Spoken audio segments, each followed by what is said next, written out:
She doesn't even go here.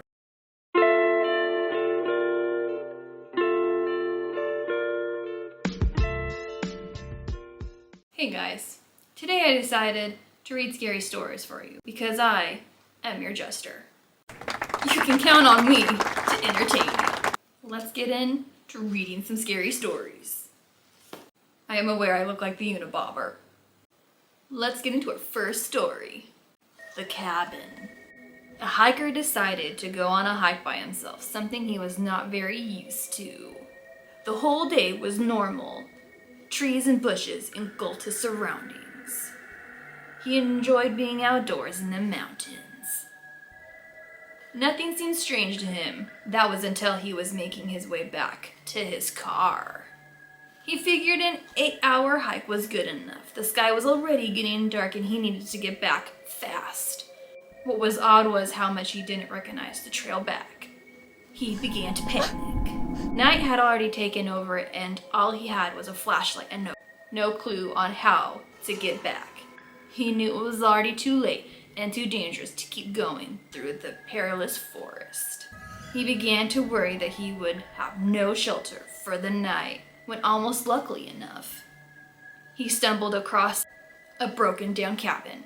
It was dark and seemed like no one had visited in years, but he knew it was the only place where he could rest until daylight, especially since his flashlight was running out of battery.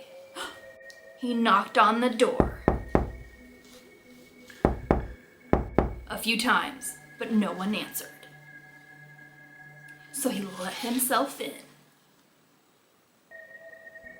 where strangely enough, a perfect bed for one person awaited him in the center. He knew that if the owner came back, he could explain himself. He was sure that the owner wouldn't mind, or was even probably dead. So he went ahead and got himself comfortable in the bed. As he tried to sleep, he couldn't ignore the collection of paintings around the room, portraits of strange-looking people all peering at him, each wearing a smile that sent chills up his spine. Not too long after his exhaustion from the hike got the best of him, and he was able to ignore the faces. The next morning, he got up early and was shocked to see that there was no paintings around the room, but windows. The red wristband. A doctor was working at a hospital where the patients were tagged with colored bands. Green, alive. Red, dead. One night, the doctor was instructed to get a few supplies from the basement of the hospital, and so he headed to the lift. For us American folk, the elevator. The lift, elevator, doors opened, and there was a patient inside, minding her own business. Patients were allowed to roam around the hospital to stretch, especially those who have stayed long. The rule was to be back in their rooms before 10. The doctor smiled at the patient before pressing the number for the basement. He found it unusual that the woman didn't have a button already pressed. He wondered if she was heading to the basement too. The lift, elevator, finally reached the floor where the doors opened. In the distance, a man was limping towards the elevator.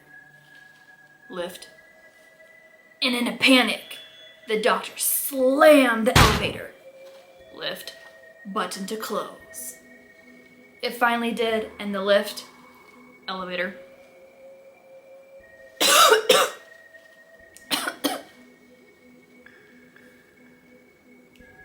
began to ascend back up.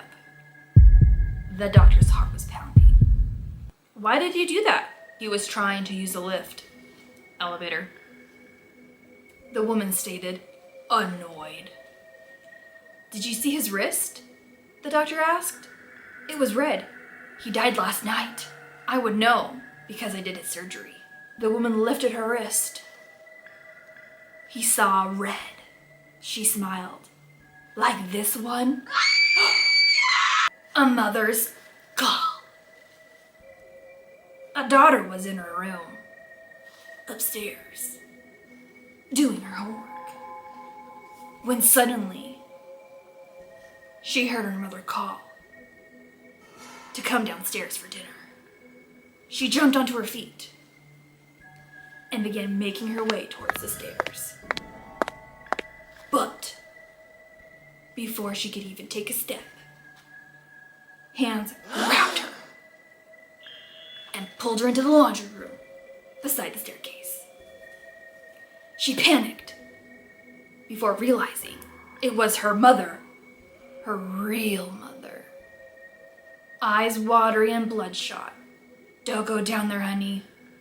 I heard it too. Well, that's all the stories for today, folks. I hope you enjoyed. Did you get scared? I was terrified. But the thing that terrified me most was I'm the Unabomber.